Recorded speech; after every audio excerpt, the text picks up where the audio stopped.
to our show, John Hutton and the Art of Glass Engraving. Engraved glass is a style of decorated glass that has been around since the 1st century AD. In its simplest form, the process of engraving glass involves using a tool to scrape the surface of glass to leave a mark. In the earlier times of this artistic craft, engraving was done by holding a glass object up against a rotating wheel, or by manipulating a diamond point or other sharp object across the surface. More modern forms consist of drill engraving, which can cut more deeply into the glass to produce the illusion of three-dimensional objects, along with a process called sandblasting, which is an industrial technique used for mass-produced designs. One of the biggest challenges in engraving is to create lifelike representations of a person's face, because different reflections in the glass obscure the image as the viewer moves and the lighting changes. That has not stopped many talented artists from engraving depictions of humans and our animal people friends in objects such as drinking glasses, goblets, plates, and windows. Since its inception, engraved glass has always been considered an expensive luxury due to the amount of time each individual piece takes, as well as the high degree of precision and skill required. In one case, with the prominent engraved glass artist John Hutton, an individual piece took 10 years.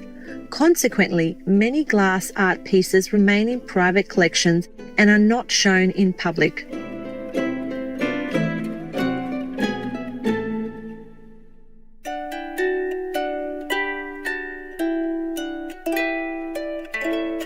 The New Zealand-born artist John Hutton is a highly acclaimed glass engraving artist of modern times and created a unique technique that consists of evocative depictions of religious images. Central to his artistic creations were the themes of religion, love and peace, with a mystical leaning. John was born in Clyde on the South Island of New Zealand in 1906.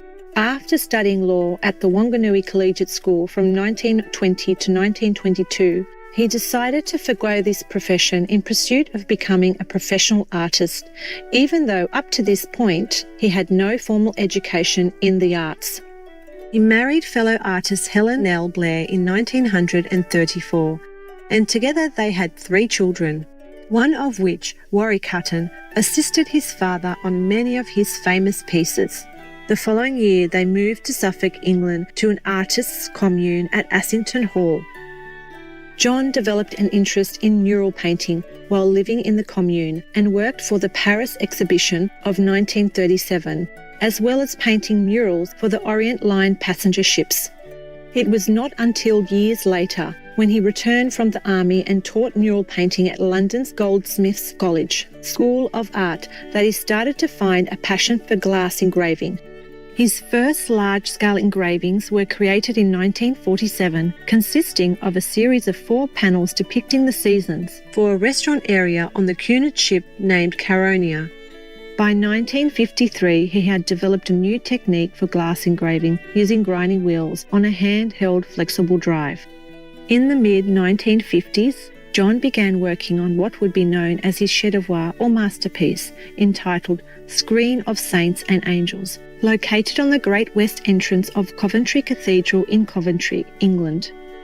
This massive artistic endeavour, 70 feet high or 21.5 metres, and 45 feet wide or 18.85 metres, and includes 66 larger-than-life glass engraved figures of saints and angels, took 10 years to complete.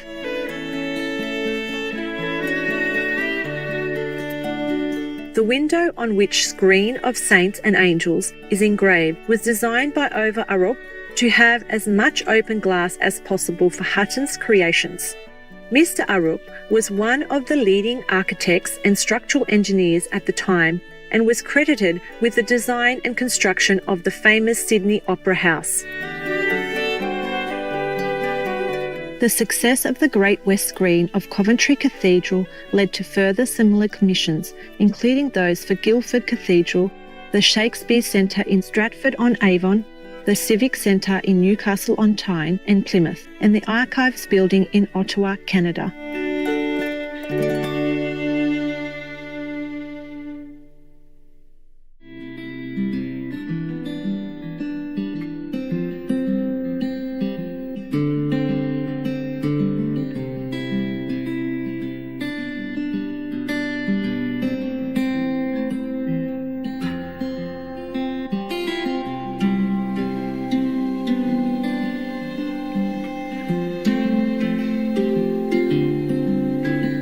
John modelled many angels and saints for his artwork after Miss Marigold Dodson, and for the male subjects, John used himself as a model by looking into a mirror.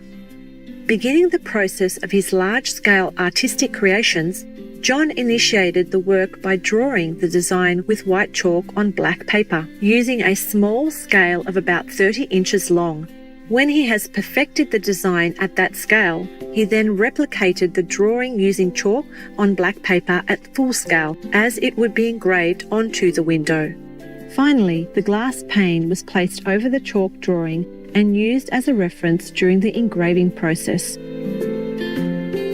Mr. Hutton brought his drawings to life by using a self-created engraving tool made from an old washing machine motor, fitted with a flexible drive shaft. On the end, various sizes and grades of a grinding wheel could be used, all designed by the artist. The wheel would become so hot when engraving the glass, a sponge and water were used to cool it down. For his acclaimed Screen of Saints and Angels, completed in 1962, John created a feeling of movement in the figures. His angels were seen flying with wings and playing trumpets, which truly added life, joy, and jubilation to the masterpiece. The movement was balanced with a sense of stability by not having the angels cross the central vertical section of window. While John Hutton worked on the Great West Screen of Coventry Cathedral, he worked simultaneously on other large-scale projects. In 1957, Her Royal Majesty Queen Elizabeth II unveiled John's memorial window to World War II as part of the Dunkirk Memorial in Dunkirk Town Cemetery, France.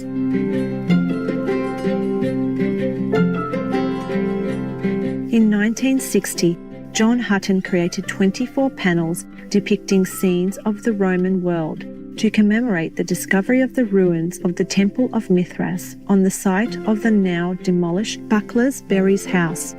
In 2015, these panels were relocated to the new entrance of Bank Station in London, beneath the Bloomberg building. Mr. Hutton also created a glass screen depicting myths relating to the sea at Plymouth Civic Centre, UK. He designed and engraved 6 larger-than-life angels for the west doors, as well as 3 angels over the south transept doors of Guildford Cathedral in Surrey, UK. John Hutton designed 19 glass engravings of Shakespeare's most famous characters from many of his world-renowned plays at the Shakespeare Centre in Stratford-upon-Avon, UK, which officially opened in 1964. Since the opening of the National Library and Archives building in Ottawa, Ontario, Canada in 1967, John Hutton's 37 glass engravings have decorated the lobbies on the first 3 floors, representing important stages in the development of world literature and Canadian history. It took 4 years for Mr. Hutton to complete the 37 panels, of which included lifelike figures of Shakespeare, Leo Tolstoy, Plato, and many other prominent historical figures.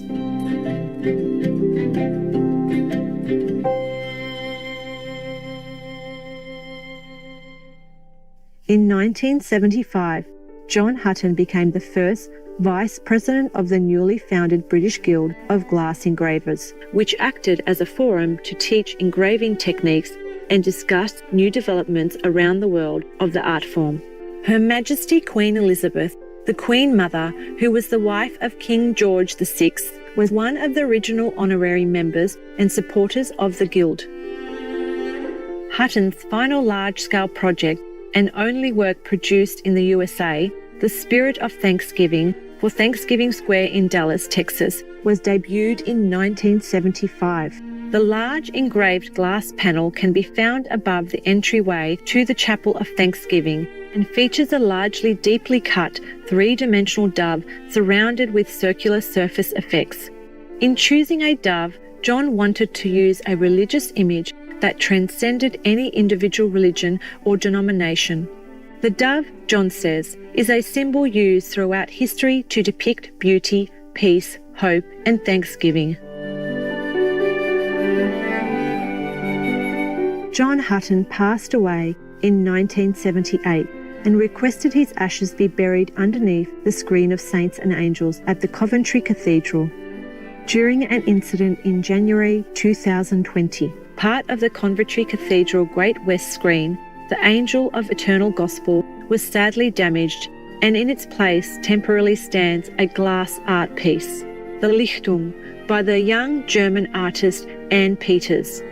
Anne expressed that she felt a huge honour to be asked to display her work in the cathedral. John Hutton is viewed as a revolutionary in the field of glass engraving, both in style and creative tool design concepts. His public creations have been enjoyed by many in the UK, the United States and Canada, and many of his creations can be found in private collections all over the world. His numerous works of art continue to fill viewers with a sense of wonder and inspiration.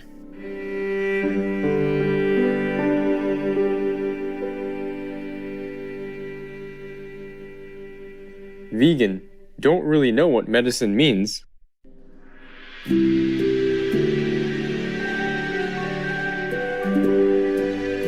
Virtuous viewers, thank you for your company today during John Hutton and the Art of Glass Engraving.